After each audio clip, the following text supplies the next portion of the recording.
Di dalam mendidik anak ada beberapa sifat yang harus dimiliki oleh seorang ibu.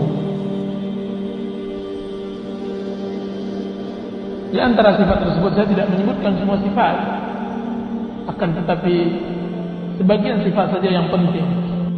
Yang pertama adalah kesalehan. Seorang pendidik, seorang ibu, seorang murabbiyah, hendaklah dia saleh pada dirinya, sehingga mewarisi saleh tersebut terhadap anak-anaknya. Kesalehan tersebut harus ada pada setiap ibu. Jika seandainya ingin pendidikan kita berhasil pada anak-anak, kita harus saleh, baik. Kesalehan ini sering dilakukan oleh salaf. Apa kata sebagian salaf? Wahai anakku, ketahuilah berapa banyak salat aku tambahkan demi pengharapan kebaikan terhadap dirimu. Berapa banyak salat aku tambahkan, aturan saya tidak melakukan salat lagi, akan tapi demi kebaikan engkau aku lakukan salat. Kesalehan orang tua akan mengakibatkan anak saleh. Secara umum, Allah Subhanahu wa taala mengatakan dalam surah At-Tur ayat 21, "Walladzina amanu wattaba'atuhum dzurriyyatuhum biimanin alhaqna bihim dzurriyyatahum." Dan orang-orang yang beriman, maka kami ikuti penerus-penerus mereka, kami ikuti generasi-generasi mereka, kami ikuti keturunan mereka, yaitu keturunan orang-orang yang beriman dengan iman yang serupa. Alhaqna bihim dzurriyyatahum, maka kami jadikan keturunan mereka tersebut menyusul orang tua mereka. Sesungguhnya anak singa tidak akan bisa menjadi singa kecuali keluar dari ibu singa. Zakas sibilu min zakal asad, kata orang Arab. Anak singa yang baru lahir, dia keluar dari induk singa. Tidak akan pernah sesuatu yang baik kecuali akan mengeluarkan yang baik. Lebah yang baik mengeluarkan madu yang baik. Akan tetapi sesuatu yang bengkok dia tidak akan pernah mengeluarkan sesuatu yang lurus. Rasulullah SAW mengatakan, "Iyyakum wa khadra'ad diman." Jauhilah oleh kalian memilih seorang wanita yang cantik. Dikatakan oleh para sahabat Rasulullah, apa itu khadra'ud diman ya Rasulullah? Dijawab oleh Rasulullah SAW, "Imra'atun jamilah fi manbatis su'." Seorang wanita cantik di lingkungan yang buruk, di keluarga yang buruk. Fa innal irqa dasar, sesungguhnya gen itu meniru, mengalir, menurun. Jika seandainya dia mempunyai gen yang baik, maka akan mengalir kebaikan. Jika seandainya gen itu tidak baik, maka dia akan mengalir keburukan. Terdengar suara keras sang ibu melawan memarahi anaknya. Dia terbangun dari sebuah pemikiran yang tadi. Terbangun. Seorang ibu memarahkan anaknya yang kecil, umur 4 tahun. Tiba-tiba pintu belakang rumah dibuka oleh ibunya tersebut. Kemudian anaknya tersebut diusirnya.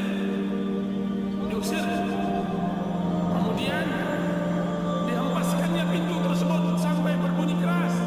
Kemudian dia katakan, "Enyahlah engkau wahai anak, pergilah engkau dari rumahku.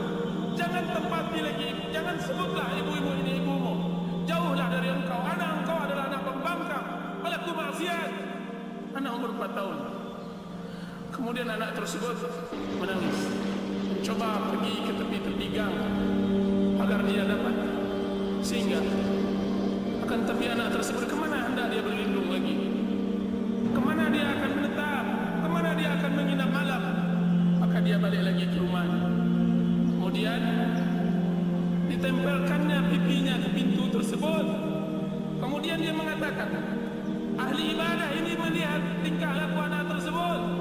Kemudian anak tersebut mengatakan, "Ya Ummah, wahai ibu, man yaftahu liyal bab idza ughliqat babaka anni, idza aghlaqti babaka anni." Wahai ibu, pintu mana lagi yang bisa terbuka untukku jika seandainya pintumu telah tertutup untukku? Tidak ada lagi. Pintu mana yang bisa menutup, yang akan terbuka untukku jika seandainya pintumu telah tertutup bagiku? Wahai ibu, siapa pula yang dapat mendekat Wahai ibu, jika siapa lagi yang dapat menyayangiku jika seandainya engkau telah murka kepada anak tersebut. Kemudian dia terjatuh di tanah tersebut, kemudian dia letakkan pipinya di tanah tersebut, kemudian dia menangis. Dia menangis untuk dibukakan pintu dan dia tidak akan berbuat lagi kesalahan. Dia tidak akan kembali lagi kepada perbuatannya yang lama. Sang ibu mendengar ucapan sang anak, siapa ibu? Siapa ibu yang begitu keras hatinya sehingga dia tidak mendengar teriakan dan tangisan sang anak? Maka sang ibu tersebut melihat di celah-celah rumah papannya tersebut. Dilihatnya perlakuan anaknya tersebut, tidak sampai hatinya, tidak tega.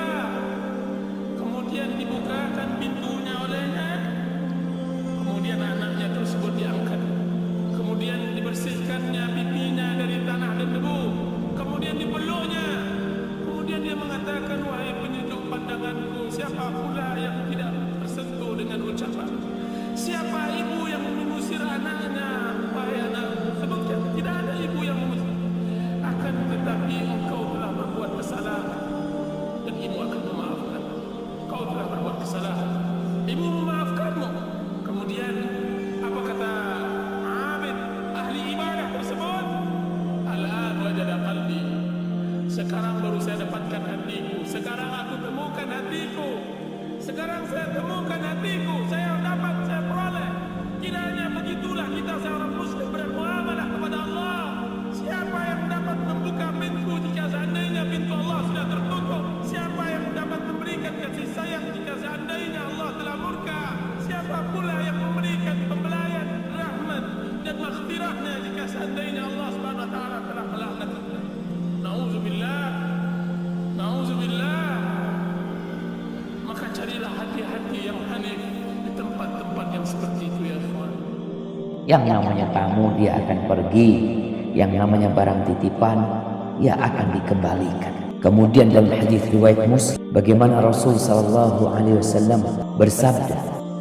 Jadi Abu Hassan dia pernah mengatakan kepada Abu Hurairah. Dia mengatakan, ya Abu Hurairah, 2 anakku sudah mati.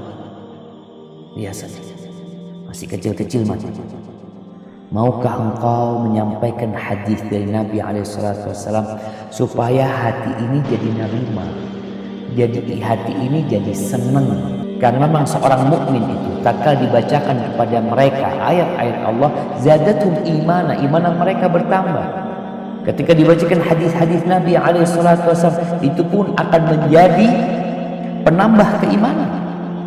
Maka dia minta kepada Abu Hurairah radhiyallahu anhu untuk menyampaikan hadis yang membuat dirinya jadi lebih tenang lagi, lebih senang lagi menghadapi kematian kedua putranya. Rasul sallallahu alaihi wasallam mengatakan, sigharuhu da'amisul jannah yatalaqa ahaduhum abahu aw qala abawayhi fayakhudhu bi thawbihi kama akhudhu ana bi sinfati thawbika hadha fala yatanaha hatta yudkhilahu Allahul jannah wa iyyahul jannah, hatta yudkhilahu wa iyyahul jannah. Tuh, yang namanya anak-anak kecil yang mati sebelum balik, dia akan menjadi orang-orang yang bertebaran di surga. Nanti sang anak akan memegang ujung baju bapaknya, sebagaimana aku, kata Abu Hurairah, memegang ujung bajumu ini. Sang anak tidak akan melepaskan sampai Allah memasukkan dia ke surga bersama bapak. Berterima kasih sama Allah. Kita nggak boleh minta kematian, lah buat kita wala buat anak kita. Tapi tatkala anak itu meninggal dunia, ini menjadi sebuah manfaat buat orang tuanya, jangan disia-siakan. Beliau itu menghibur para sahabat ketika mereka bersedih. Dari Muawiyah ibn Qurrah, dari ayahnya, bahwa ada seorang laki-laki yang biasa datang menjumpai Nabi SAW bersama putranya. Ini orang sahabat ini kalau datang ke Masjid Nabawi menjumpai Rasul SAW, selalu dia bawa itu putranya. Dia cinta sama putranya. Lalu kok Nabi nggak pernah kelihatan lagi sama Fulan ini, kok nggak bawa anaknya lagi? Maka Nabi bertanya, ma fa'ala ibnu Fulan, mana anaknya Fulan, kok nggak pernah kelihatan? Qalu ya Rasulullah, ma Lalu Rasulullah sallallahu alaihi wasallam berkata kepada bapak, "Ama tuhibbu alla ta'ti baban min abwabil jannah?" Apa engkau enggak suka? Apakah enggak ini engkau nanti mendatangi pintu, salah satu dari pintu-pintu surga, illa wajadtahu yantadiruka, melainkan dia akan menunggumu di pintu. Masya Allah. Itu anak yang meninggal sebelum balik akan nungguin orang tuanya di pintu surga. Apa kau nggak suka itu? Kan biasanya orang jadi sedih ya, kayaknya dunia ini udah nggak ada manfaatnya. Ketika dengar itu, para sahabat melihat betapa indahnya balasan buat bapaknya anak itu. Maka ada yang bertanya kepada Nabi SAW, "Alahu khasatan aw likullina ya Rasulullah?" Apakah pahala itu khusus buat bapak ini, buat dia aja,